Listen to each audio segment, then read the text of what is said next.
Meus irmãos, cumprimento a todos com a santa e gloriosa paz do Senhor Jesus. Estamos dando início a mais uma lição da nossa Escola Bíblica Dominical do primeiro trimestre de 2021. Sejam todos bem-vindos ao nosso canal. Se você ainda não é inscrito, se inscreva no canal. Isso é extremamente importante para que nós possamos continuar fazendo esse trabalho e compartilhando com os irmãos e com aqueles que precisam ouvir a palavra de Deus, compartilhar a mensagem do Evangelho. Então é extremamente importante que você se inscreva no canal. Não custa nada, você não vai pagar nada, é só clicar em se inscrever e ativar o sininho para receber as notificações de novos conteúdos que nós venhamos a colocar aqui em nosso canal. Eu sou o evangelista Malcírio Silva. Sejam, portanto, todos bem-vindos ao nosso canal. Escola Dominical. EBD em Foco, com o evangelista Malcírio Silva. Escola Dominical, conhecimento e saber. EBD, o maior seminário do mundo. Seminário do mundo. Moisés e a sarça ardente e o encontro. Hoje nós vamos estar comentando com os irmãos a lição de número 7, que tem como título Cultuando a Deus com liberdade e reverência. Lembrando aos irmãos que neste trimestre estudaremos o verdadeiro pentecostalismo, a atualidade da doutrina bíblica sobre a atuação do Espírito Santo, sob a ótica e os comentários do pastor Ezequias Soares, que é líder da Assembleia de Deus ali em Jundiaí, presidente do Conselho de Doutrina da CGADB, graduado em hebraico pela Universidade de São Paulo, mestre em Ciências da Religião pela Universidade Mackenzie, autor de diversos livros, entre eles Manual de Apologética Cristã, Heresias e Modismos e A Razão da Nossa Fé, todos publicados pela CPAD. Então observe que nós estamos aí na companhia de um grande homem de Deus que tem se dedicado a estudar a palavra de Deus, né? E trazer aí a sua análise apologética, né, das doutrinas bíblicas que regem as nossas vidas, né? Então, dando início aqui, o texto áudio desta lição de hoje diz assim: Deus é Espírito e importa que os que o adoram o adore em espírito e em verdade. João capítulo 4, verso 24. Verdade prática, a adoração em espírito diz respeito à posição espiritual do adorador. Isso quer dizer que o que vale diante de Deus é como adorar e não onde adorar. Porque adorar, nós podemos adorar dentro de casa, dentro do coletivo, na faculdade, na escola, aonde quer que nós estejamos, nós podemos adorar a Deus. E, abrindo aqui um parêntese, adorar não significa necessariamente, né, cantar, abrir a boca, louvar, não. Existem pessoas que trazem esse conceito de adoração quando se está louvando, quando se está glorificando. Não, eu posso adorar a Deus de boca fechada. Eu posso adorar a Deus com as minhas atitudes, com o meu caráter, com a minha vida diante de Deus e da sociedade, pautada pela palavra de Deus, reverenciando o seu santo nome e fazendo jus ao Evangelho que pregamos. Então venha conosco nesta análise, é uma lição de grande importância para a nossa vida, né? Cultuando a Deus com liberdade e reverência. A leitura bíblica em classe, ela se encontra lá em 1 Coríntios 14, 26 ao 32, que diz assim: Que fareis, pois, irmãos? Quando vos ajuntais, cada um de vós tem salmo, tem doutrina, tem revelação, tem língua, tem interpretação, faça-se tudo para a edificação.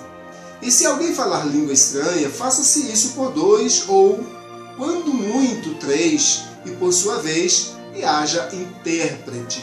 Mas, se não houver intérprete, esteja calado na igreja e fale consigo mesmo e com Deus. Verso 29, e falem 2 ou 3 profetas e os outros julguem.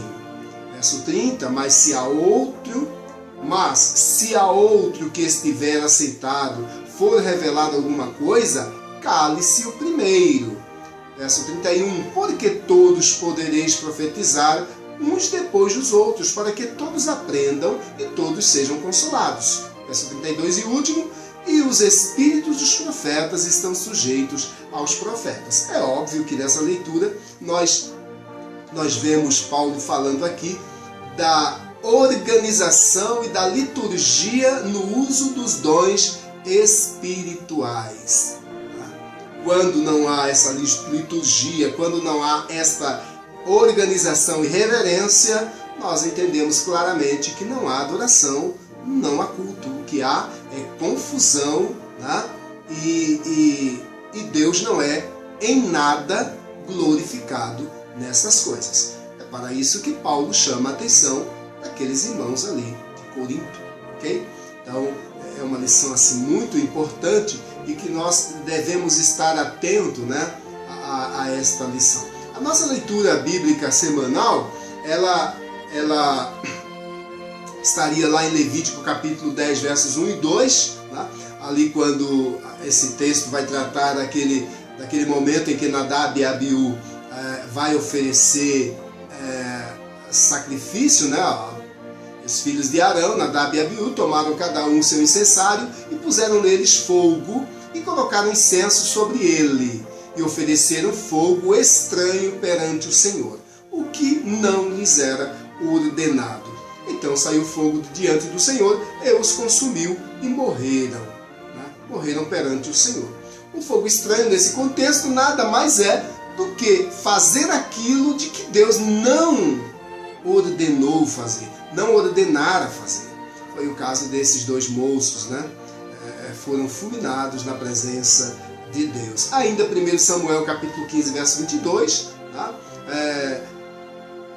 Esse texto trata daquele episódio em que Saul, após desobedecer a Deus, faz um banquete ali, não espera o sacerdote chegar, que era no caso Samuel, e começa a oferecer sacrifício. Ele foi repreendido duramente por Samuel, né? E aí Samuel vai dizer que Deus tem tanto prazer em sacrifício quanto que se obedeça a sua palavra, querendo dizer Samuel que Saul era desobediente à palavra de Deus e que Deus não aceitaria aquele sacrifício. É um cuidado que nós precisamos ter, porque existem muitas pessoas pensando que estão agradando a Deus, adorando a Deus, e na verdade não o estão. Foi o caso de Saul.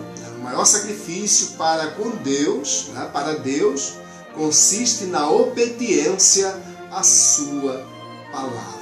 Eu posso até cantar muito bonito, eu posso até pregar eloquentemente, mas se eu sou desobediente à palavra de Deus em outros contextos, de nada vale este culto, de nada vale este sacrifício.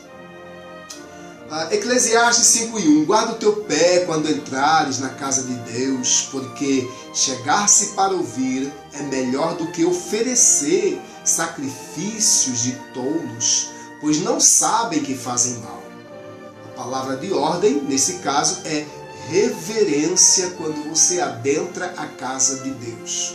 E às vezes falta-nos esse fator tão importante que faz parte do componente, do conjunto, né, do culto, a reverência. Aliás, eu acho que o principal elemento, né, do culto precisa ser a reverência.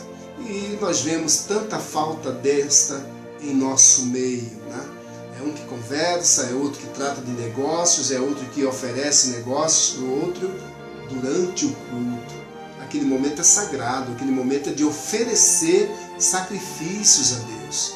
Aquele momento é o momento de adorar a Deus, agradecido. Tá? Então, esse texto ele vem a calhar bem com essa questão da reverência. Guarda o teu pé quando entrares. Não é colocar o pé no bolso. Tá? É ter reverência na casa de Deus. quando você adentrar para o culto. Depois de Miqueias 6, do 6 ao 8, com que me apresentarei ao Senhor, diz o profeta, né? E me inclinarei diante do Deus Altíssimo. Apresentar-me-ei diante dele com holocaustos, com bezerros de um ano? Agradar-se-á o Senhor de milhares de carneiros ou de 10.000 ribeiros de azeite? Darei o meu primogênito pela minha transgressão, o fruto do meu ventre pelo pecado da minha alma? Ele te declarou, ó homem, o que é bom. E que é o que o Senhor pede de ti, senão que pratiques a justiça e ames a benignidade e andes humildemente com o teu Deus? Percebe que Miqueias, ele repreendia o seu povo, fazendo essa análise da vida do seu povo, que iam ao templo, levavam sacrifícios, levavam carneiros, mas faltava ao povo esta última parte aqui, ó, essa última parte. A justiça não era praticada, a benignidade não era amada e a humildade lhes faltava ao coração. Então, todo o conjunto de sacrifícios que eles faziam anteriormente, falado pelos profetas, não agradavam e nem eram recebidos por Deus. Então, nós precisamos estar atentos a isso. O profeta nos revela que nenhum holocausto ou sacrifício são tão importantes para Deus quanto que se obedeça a sua palavra e pratique o que é justo diante dele, né? E aí Paulo, escrevendo aos Coríntios, capítulo 1 Coríntios, capítulo 14, verso 20, ele vai dizer: irmãos, não sejais meninos no entendimento, mas sede meninos na malícia, na maldade, sabe? Aquela coisa maligna do coração, e adultos no entendimento. Neste verso o apóstolo fala da maturidade espiritual e de como se portar no culto. E aí ele prossegue aqui, ainda em 1 Coríntios 14, 23 ao 25, se, pois, toda a igreja se congregar num lugar e todos falarem línguas e entrarem doutos ou infiéis,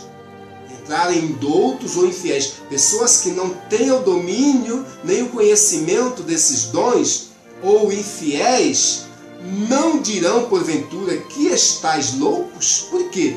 Porque para eles não há entendimentos. Pode haver entendimento para nós? E alguma compreensão? Sim, mas Paulo está dizendo, para o indouto e para o ímpio não há entendimento. Tá? Mas se todos profetizarem e algum indouto ou infiel entrar, de todos é convencido, de todos é julgado.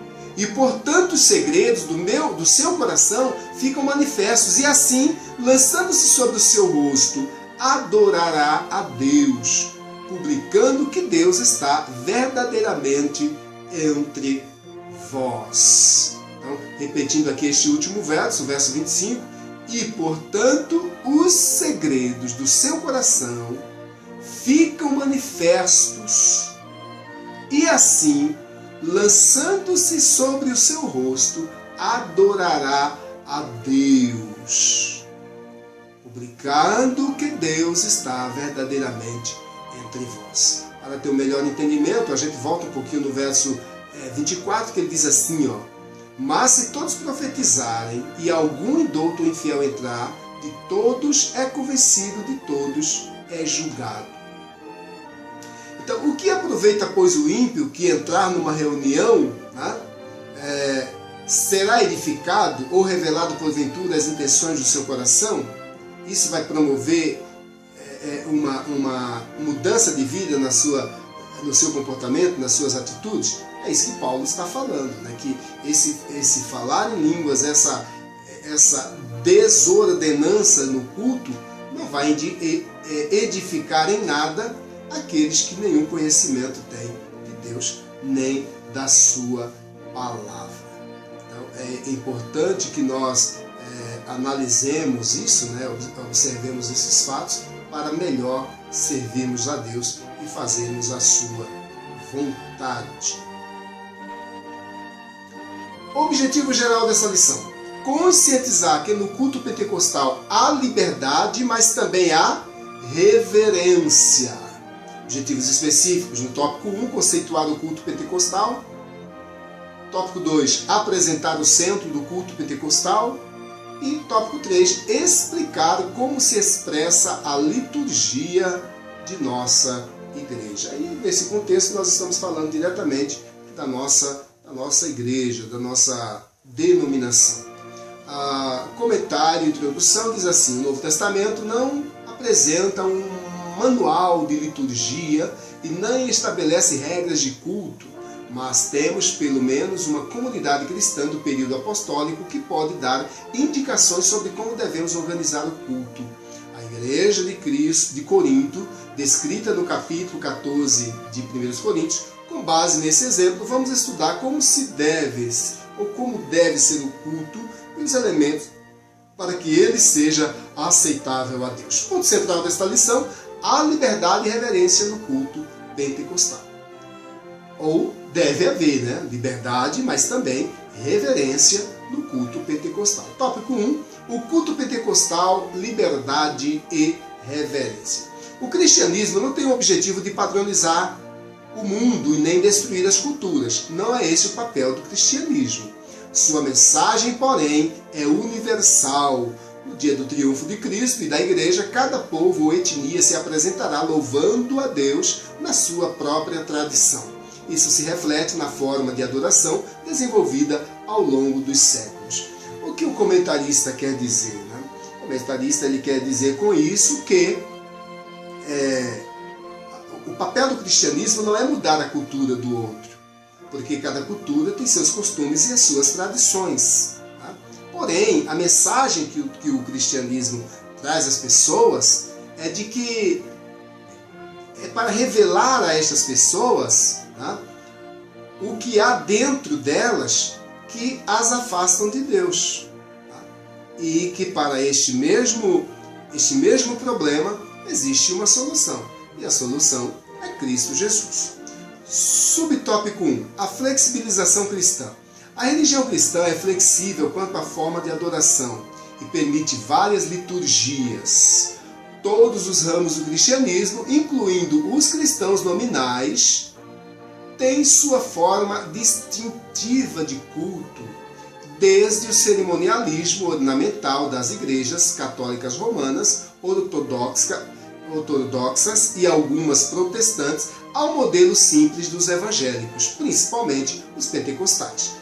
Não se deve associar o rigor da liturgia do culto judaico com os vários sistemas de cultos cristãos, nem engessar o ritual cristão em nossos templos, mas essa flexibilidade tem limites e por isso deve haver respeito pela estrutura já existente. 1 Coríntios capítulo 14, verso 40. Nós entendemos que o que o comentarista vai trazer para nós é que não existe um padrão. Não existe um padrão. Eu não posso criticar o outro. Eu não posso criticar tal cultura porque ela dança enquanto louva e a minha cultura não faz isso. É importante nós entendermos isso. Mas, pelo menos, há um padrão no que diz respeito à reverência e a esta liberdade, que ela deve ser uma liberdade em Cristo, não libertinagem, para fazer aquilo que não convém e que não tem respaldo bíblico. Então, para esse melhor entendimento, a Bíblia é o maior e melhor manual para o qual nós devemos olhar e pontuar aquilo que ela nos revela quanto ao culto, independente de culturas.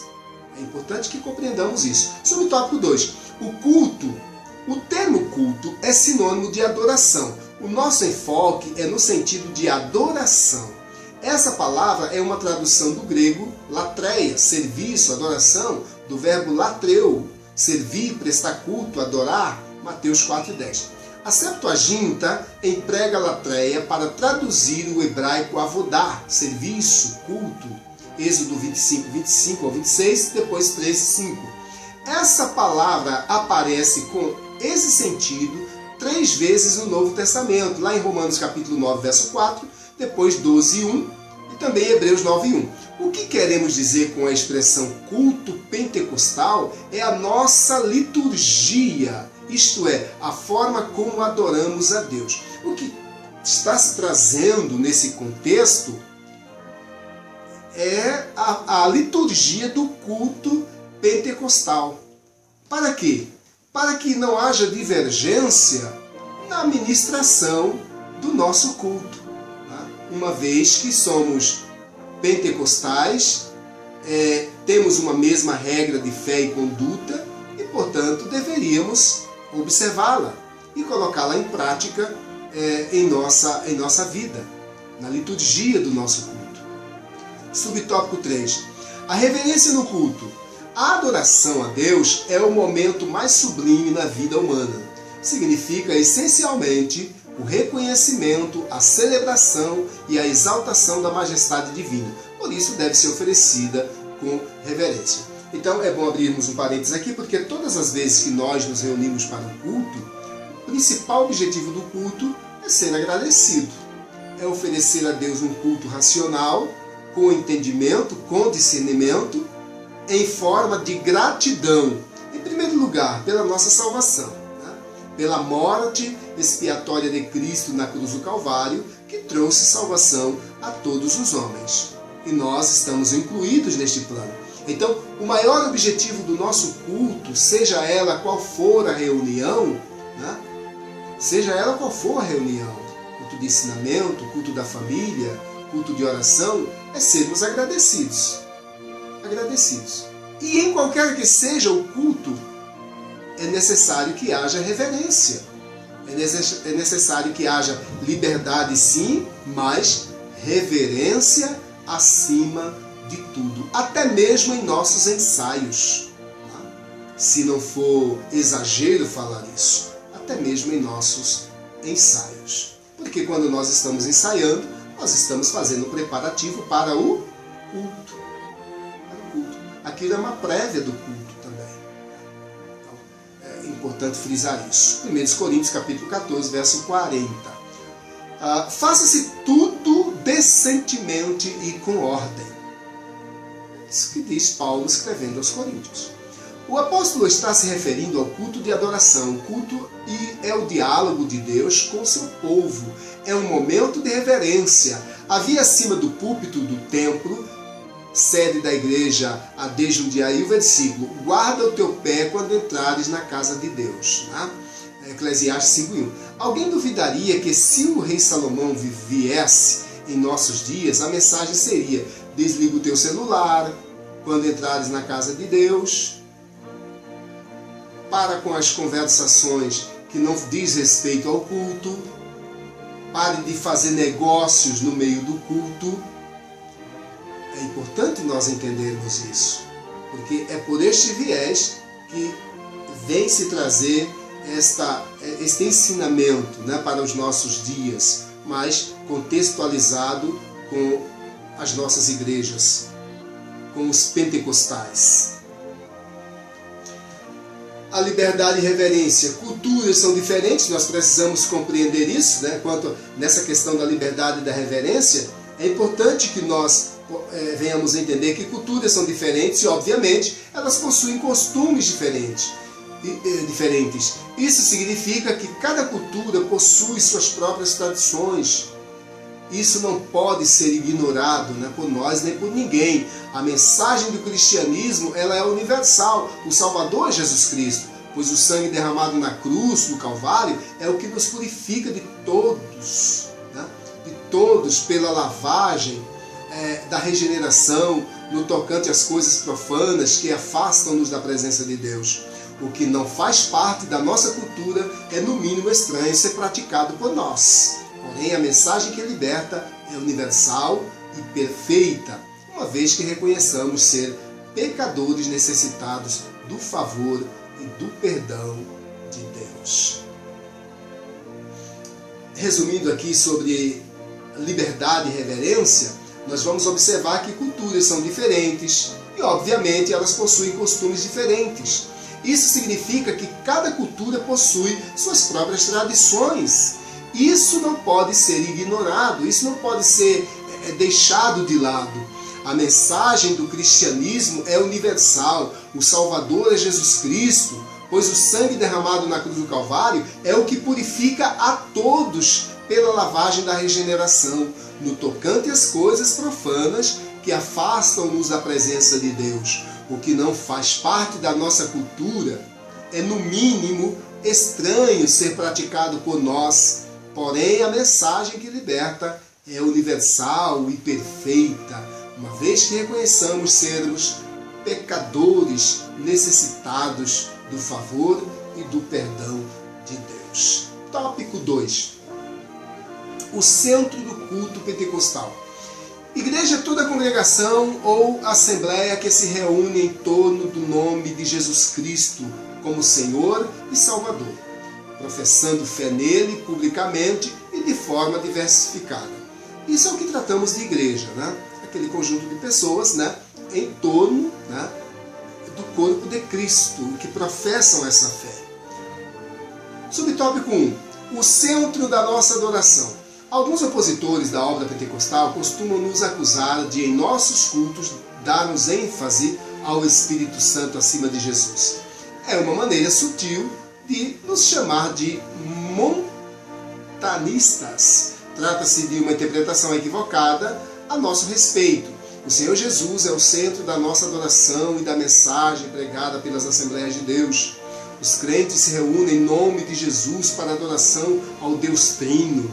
A declaração de fé das Assembleias de Deus diz que reunimos-nos como corpo de Cristo para adoração pública ao Deus Trino. Esse é o padrão ensinado nas Escrituras. Porque nós é que somos a circuncisão, nós mesmos somos a circuncisão, em nós mesmos, na nossa carne, na nossa vida, no nosso coração. Nós que adoramos a Deus no Espírito, nos glorificamos ou nos gloriamos em Cristo Jesus e não confiamos na carne, conforme diz Paulo escrevendo aos Filipenses, capítulo 3, verso 3. Subtópico 2. Um culto vibrante no poder do Espírito. O assunto de 1 Coríntios, capítulo 14, é a adoração. Como ela deve ocorrer, qual é a liturgia, como é a organização do culto para que haja de fato a adoração. A expressão paulina, quando vos ajuntais, verso 26, se refere aos cultos. A exortação paulina à comunidade cristã de Corinto nos ensina muita coisa sobre o culto, entre elas que o culto não era entediante e nem consistia num pregador falando para um rebanho atento e silencioso, pois havia uma interação dinâmica de compartilhar e receber. Os crentes não eram espectadores, mas participantes do culto. Havia a interatividade. Nada há na instrução paulina, versículos 26 ao 32, que indique ser essa manifestação dos dons restritas à liderança. O contexto sugere a participação dos crentes em geral. Ou seja, Paulo está dizendo que essa manifestação do poder do Espírito Santo, ela não era restrita à liderança, aos pastores, aos presbíteros, aos diáconos. Não. Por quê? Porque uma vez que o Espírito Santo de Deus ele desceu no dia de Pentecostes e inaugurou a igreja, essa presença gloriosa e esses dons maravilhosos, eles foram facultados a todo crente salvo que busca o Espírito Santo. É importante que se compreenda isso também, né? Subtópico 3. Característica pentecostal. Os primitivos cultos eram espontâneos e diferentes das reuniões das sinagogas, embora muitas características viessem delas. Tiago 2:2. A liturgia dos cultos contava de oração e cântico. 1 Coríntios 14:15. Havia um momento de oração e havia também um momento de cânticos, um momento de louvor, né? O louvor parte da adoração a Deus, desde os tempos, antes dos séculos, até a consumação dos séculos. Jó capítulo 38, verso 7. Apocalipse 7 e 9. A leitura e a exposição das Escrituras Sagradas aparecem como elementos do culto cristão, em outra fonte paulina, persistente em ler, exortar e ensinar. 1 Timóteo capítulo 4, verso 13. Esta instrução é uma referência à leitura pública.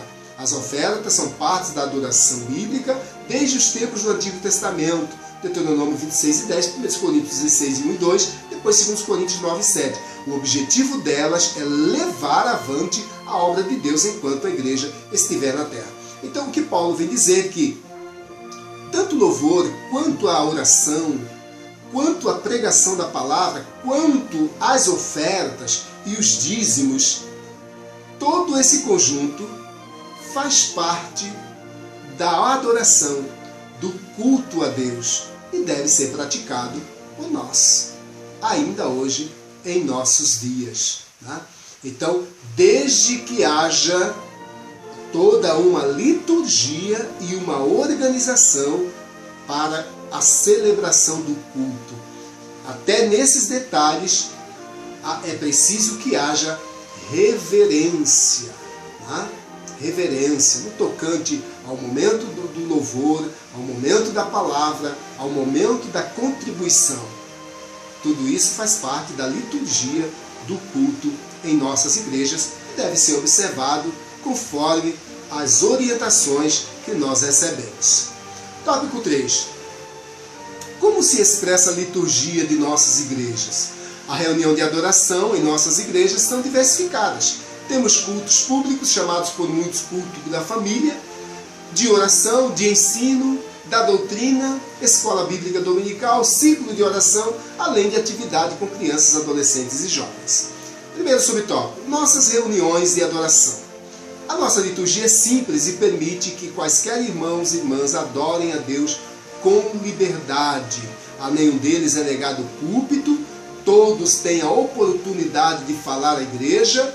O que Jesus faz na sua vida são os testemunhos sobre a salvação, cura, libertação e outras bênçãos.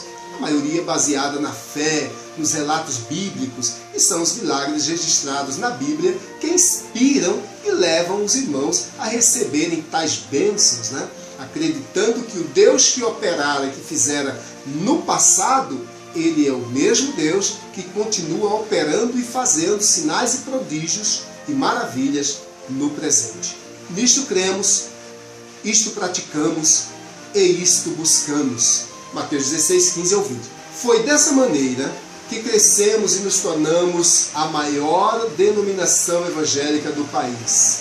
O Deus que nos trouxe até aqui, Ele mesmo nos conduzirá pelo seu Espírito até a vinda de Jesus. Essa adoração a Deus é em espírito e em verdade. João 4 e 24. Subtópico 2. Culto pentecostal. Nossas reuniões coletivas de adoração apresentam as mesmas características dos cultos em Corinto. As manifestações dos cultos que o apóstolo menciona em 1 Coríntios 14 são reais entre nós. Quando vos ajuntais, cada um de vós tem salmo, tem doutrina, tem revelação, tem línguas, tem interpretação. Verso 26. Nossos irmãos e irmãs entendem essa linguagem com facilidade, pois vivemos essas mesmas experiências. São expressões espontâneas do Espírito Santo. Veja que nos versos 27 a 32 o apóstolo está tratando de culto pentecostal, que se refere aos dons de línguas, interpretação e profecias no culto. É muito comum o visitante sentir a presença de Deus em nossos cultos. 1 Coríntios 14, 22 ao 25. Agora, adorar a Deus em espírito e em verdade significa dizer ser verdadeiramente um cristão íntegro, um cristão verdadeiro, que anda na presença de Deus de acordo com a sua vontade. Não é mera aparência. Espiritualmente falando, ele tem comunhão com Deus, com a sua palavra e com a igreja. Então, é extremamente importante para nós sabermos discernir estas coisas. Conclusão. O que precisamos saber? O que nós precisamos saber? Precisamos saber o que o Novo Testamento não estabelece forma litúrgica de adoração. Porque parece não ter sido essa a preocupação do Espírito Santo. Que os nossos cultos sejam dinâmicos, e espontâneos em nome de Jesus. Mas essa espontaneidade, ela precisa ser com reverência. Nós não somos espectadores dos cultos, nós somos participantes do culto. Nós não fazemos ali um teatro, não. Como alguém que... Não. Nós somos nós somos participantes. Nós não somos espectadores do cultos como num teatro ou cinema. Antes participamos deles com cânticos congregacionais, corais, conjuntos e grupos de louvores, dando glória a Deus, né? E na sua presença com liberdade para adorar. Que Deus em Cristo continue abençoando as nossas vidas e que nós possamos de fato seguir a palavra de Deus e os seus mandamentos para sermos verdadeiramente adoradores. Deus abençoe.